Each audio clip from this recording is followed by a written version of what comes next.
airnya kotor sekali. Kadang-kadang itu sesudah dipanen kacang hijau itu yang produksi rumahan ya, itu diinjek-injek cara mengupas kulitnya. Jadi kan saya geli aja kalau lihat gini. Jadi saya mau bilas juga dengan air dan ekoenzim. Jadi begitu ya. Ekoenzim bisa minimal membuat hati kita tenang bila bahan makanan kita yang kita konsumsi itu kita rasa kotor sekali gitu. Misalnya di pasar itu kan kotor sekali. Dia pertama biasanya di pinggir jalan, kena polusi udara. Kemudian orang datang ke situ untuk membeli itu pasti megang-megang kan, dipegangin. Misalnya beli buah pasti dicek kan, dipegang-pegang, dipilih-pilih. Kita nggak tahu kan tangan orang tadi itu membawa virus apa atau kuman apa, dia sedang sakit apa gitu. Jadi Anda bisa tenang sekarang karena bahan makanan Anda sudah dicuci dengan enzim-enzim yang bisa meluruhkan kotoran, polutan, menyingkirkan mikroba patogen, dan sebagainya. Karena EE memang sangat bagus ya sebagai desinfektan organik. Ini jadi nggak cuma ini buah-buahan seperti ini selalu saya cuci lebih dulu. Jadi nanti kulitnya yang saya manfaatkan untuk ekoenzim itu juga sudah bagus karena sudah dicuci dengan ekoenzim. Nih tadi beli mangga sama beli pisang itu saya cuci dulu sebelum dimakan, dicuci dulu kulitnya. Sebelum dibuka itu dicuci dulu. Dengan menggunakan bahan-bahan organik yang masih segar dan berkualitas, serta proses pembuatan yang higienis, insya Allah EE yang kami hasilkan juga memiliki kualitas yang bagus.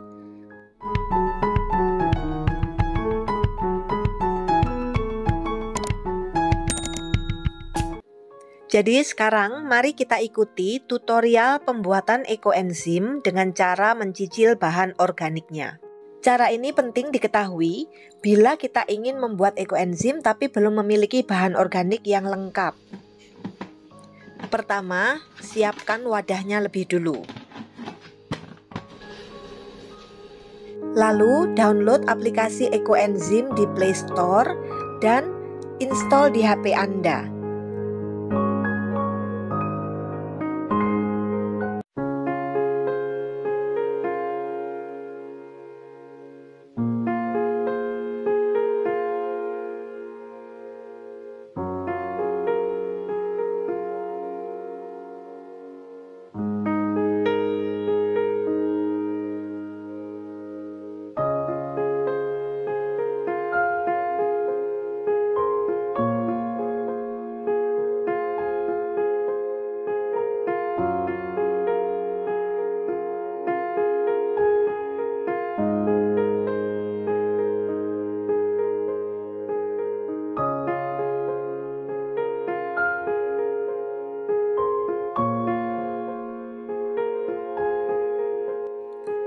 Sekarang saya akan salin informasi yang sudah saya dapatkan dari kalkulator ekoenzim ini ke dalam selembar kertas untuk ditempel di tutup wadah ekoenzimnya nanti.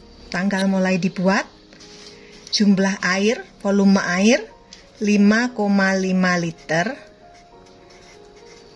Itu berarti membutuhkan GMT, gula merah tebunya ini ya, 550 gram, dan BO saya catat terakhir, nanti saya jelaskan kenapa, 1650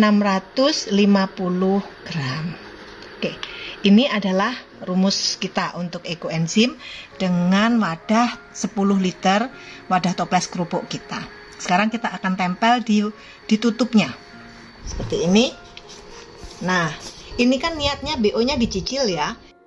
Maka setiap kali kita punya BO sebanyak apapun, kita timbang, kita tambahkan, lalu kita catat di sini. Besoknya begitu lagi kalau punya BO lagi, sampai total jumlah BO yang seharusnya tercapai.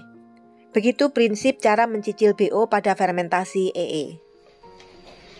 Ini ekoenzim, saya akan spraykan ini malam gitu ya, saya spray dikit, 2 atau 3 spray, dah saya biarkan. Nah besoknya airnya udah aman untuk digunakan sebagai air baku ekoenzim karena sudah kita endapkan dan kita tambahkan sedikit ekoenzim. Nah nanti airnya juga seger. 1 liter.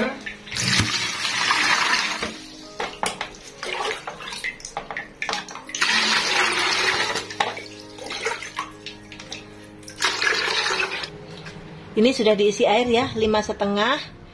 Kenapa saya menggunakan 55% dari tinggi keseluruhan, dari volume keseluruhan toples? Karena kalau saya menggunakan 60% nanti dia akan terasa penuh sekali. Jadi saya gunakan 55%. Jadi airnya tadi air 5,5 liter sudah saya isi. Sekarang gula merah tebu. Nah, gula merah tebu ini adalah yang paling optimal untuk ekoenzim. Kenapa? Karena dia masih mengandung banyak mineral. Jadi ini adalah gula tebu hasil pengolahan yang pertama. Dia belum diputihkan, dibuat kristal seperti gula putih. Jadi mineralnya masih banyak. Ini yang saya gunakan. Dan ini harganya tuh yang masih terjangkau ya. Dia tidak terlalu mahal. Kalau Anda menggunakan gula tebu kering seperti yang digunakan pada pupuk KNF, itu harganya cukup mahal dan barangnya sulit didapat.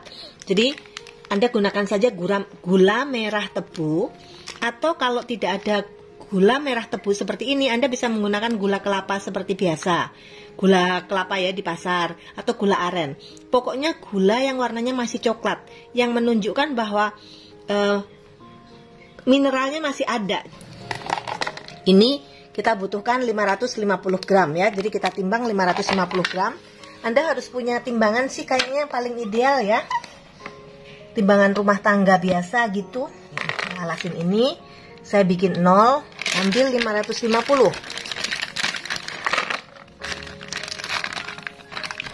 Ini gulanya empuk, jadi gampang larut dan enak, kalau dimakan enak. Gula yang masih belum diputihkan, belum dikristalkan itu. Jadi sebenarnya gula putih itu juga nggak apa-apa ya, hanya dia udah nggak ada mineralnya gitu loh. Oke, segini kita masukkan.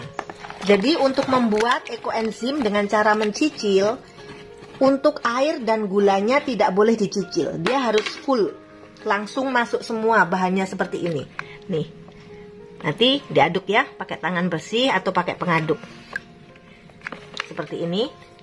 Nah, kalau air dan gula sudah masuk semua, baru bahan organiknya bisa dicicil. Katakan Anda punya hanya 1 pisang. Hari ini saya makan 1 pisang, kulitnya daripada dibuang saya bikin ekoenzim. Ya udah, 1 pisang ditimbang ya. Nih saya nolkan dulu. Oke, 0. 1 pisang 60. Oke. Saya akan gunting-gunting, masukkan. Tidak digunting-gunting nggak apa-apa, tapi kalau dia kecil dia lebih surface areanya lebih banyak, jadi lebih mudah diurai. Nah seperti itu. Supaya tidak lupa, Anda langsung harus tulis di sini. Kalau berapapun Anda tambahkan BO harus Anda tulis.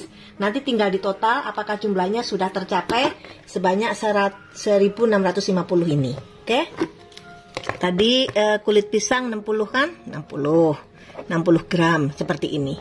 Dan lakukan terus-menerus. Setiap kali menambahkan bahan organik berapapun dicatat.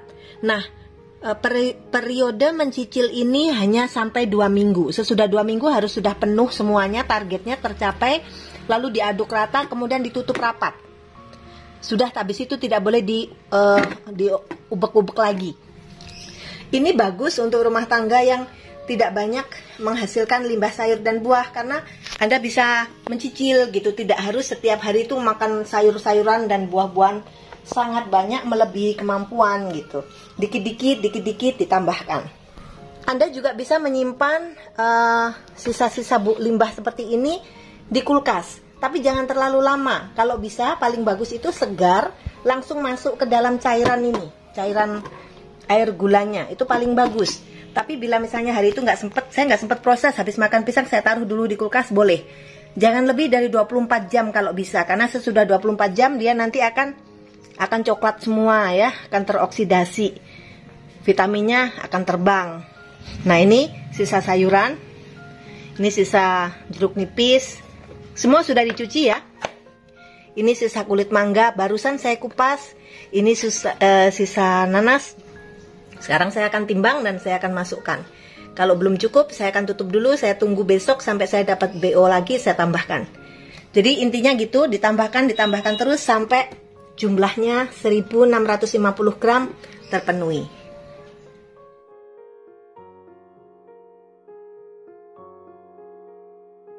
Tadi total beratnya sama wadahnya adalah 757. Kemudian berat wadahnya saja adalah 61. Jadi 757 dikurangi 61 adalah 5. Iya benar ya? 696. 696 gram. Nah, seperti itu terus ya. Dan setiap kali Anda membuka wadah untuk memasukkan bahan organik, Anda harus aduk. Lalu tutup rapat sampai bunyi. Nah.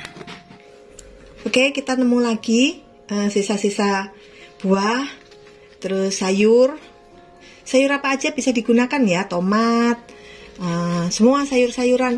Walaupun persentase sayurannya itu usahakan sekitar hanya 1/4 dari keseluruhan BO ya. Misalnya BO-nya itu misalnya 1 kilo, maka untuk BO yang sayuran itu usahakan hanya sekitar 2 ons gitu ya.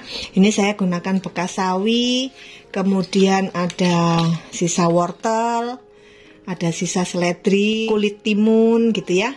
Nah, buahnya yang banyak supaya baunya nanti seger dan wangi seperti yang kita mau. Oke, sekarang kita akan timbang ini BO-nya ini. Udah dicuci ya, sekali lagi harus selalu dicuci. Oke. Kita timbang sama wadahnya, nanti tinggal dikurangi beban wadahnya.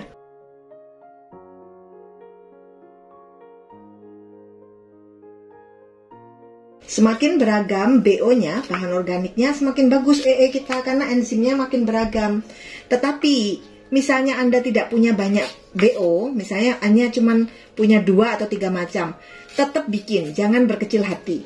Nanti Anda bisa gabung kalau sudah jadi ekoenzimnya, dipanen gitu ya, dipanen jadi satu, bisa digabung-gabung, bisa dicampur gitu. Ekoenzim yang kita punya BO-nya tetap kaya dari campuran macam-macam. Oke, ini kita masukkan semua. Paling enak itu kalau kita punya banyak kulit jeruk manis ya, jeruk buah, itu bikin baunya wangi banget. Oke, kita akan hitung lalu kita tulis. 707 dikurangi 65 sama dengan 642. Ditambah. Jadi nanti kita akan tambahkan ini, dan tambahkan lagi BO-nya selanjutnya sampai mencapai total ini. Demikian seterusnya ya. Nah, sesudah ini kita tidak akan tunjukkan lagi penambahan BO-nya.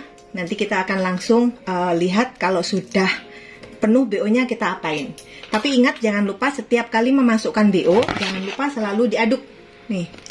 Dan kalau saya mengaduknya di rumah itu tidak menggunakan logam. Saya gunakan bahan kayu seperti ini. Dan kayunya bukan kayu yang perabotan kayu yang dijual, karena itu juga ada peliturnya, ada bahan kimianya dan sebagainya. Saya biasanya menggunakan, ini saya motek batang pohon yang sudah tua, saya potong dikit, saya bersihin, saya kupas kulitnya seperti ini untuk ngaduk-ngaduk pupuk-pupuk organik saya. Nah, ini setelah beberapa kali penambahan, sekarang kita akan total jumlahnya. Jadi yang pertama kemarin BO-nya 60, kemudian ditambah 696, kemudian ditambah 642, kemudian ditambah 140.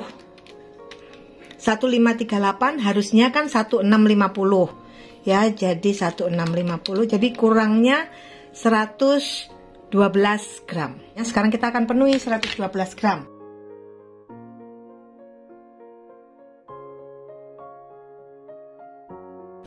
Lebih dikit segram 2 gram saya pikir nggak masalah ya. Sekarang kita akan tambahkan. Jadi ini ekoenzimnya ya, BO-nya kurang dikit. Nah, ini kita tambahkan kekurangan terakhir. Terus jangan lupa diaduk.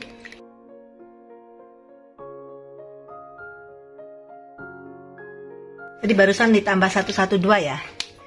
Pokoknya intinya sudah 1650 udah lengkap ya. Sekarang kita coret aja, artinya ini ekoenzimnya sudah lengkap. Sekarang kita tanggali. Sekarang tanggal 27 November 22. Dah, seperti itu. Nah, setelah ini proses fermentasi berlangsung 2 minggu, ketika gasnya sudah nggak besar lagi, nggak kuat lagi sampai membuka tutup ini, maka kita bisa pasang lakban di sekitarnya. Bisa dilakban sekitarnya dengan rapat, kemudian dibiarkan, lupakan selama 3 bulan. Tapi kalau kami biasanya sempurnakan sampai 6 bulan. masa fermentasinya. Jadi untuk 2 minggu pertama saya nggak lakban dulu karena itu gasnya masih banyak dan dia masih bisa kebuka ya. Saya pakai botol kecil tuh masih bisa meletus. Jadi saya pasang lakbannya nanti. Jadi kalau tiap kali kebuka, misalnya kebuka keangkat ini, ya saya kencengkan lagi seperti itu. Jadi yang belum 2 minggu seperti ini biasanya saya belum lakban. Tapi tidak masalah sebenarnya karena dia ditumpuk. Jadi dia tetap tidak akan bisa kebuka. Tapi kalau memang mau benar-benar aman, mau benar-benar kedap, memang bisa dilakban seperti ini nih, dipasangi lakban keliling seperti ini. Dan kalau terekspos udara cukup lama, jangan lupa diaduk. Karena apa? Karena ketika terekspos udara, maka di ekoenzim kita ada kemungkinan ditumbuhin jamur. Bisa jadi jamurnya patogen. Tapi ketika diaduk, cairan fermentasinya dia akan menetralisir spora jamur yang akan tumbuh di permukaan tersebut. Jadi pokoknya terpapar udara sebaiknya diaduk lalu ditutup rapat lagi. Pastikan tutupnya kedap dan sesudahnya biarkan ekoenzim kita terfermentasi sempurna selama minimal 3 bulan. Letakkan ekoenzim di tempat yang bersih, sejuk, teduh, tidak terkena sinar matahari langsung, dan bersirkulasi udara bagus. Demikian tutorial membuat ekoenzim dengan cara mencicil bahan organiknya. Di video selanjutnya kita akan lihat lanjutan hal-hal keren yang bisa kita lakukan dengan ekoenzim. Nanti kita akan lihat cara panen ekoenzim, lalu bagaimana memanfaatkan ampasnya yang juga masih sangat luar biasa manfaatnya. Dan yang paling asyik, kami juga akan berikan tutorial membuat beragam produk kebutuhan rumah tangga yang lebih sehat dan ramah lingkungan menggunakan ekoenzim. Seperti sabun cair, sabun padat, sampo, bedak dingin, bahkan deodoran, dan lain-lain. Jadi pantau terus channel Fresh Garden.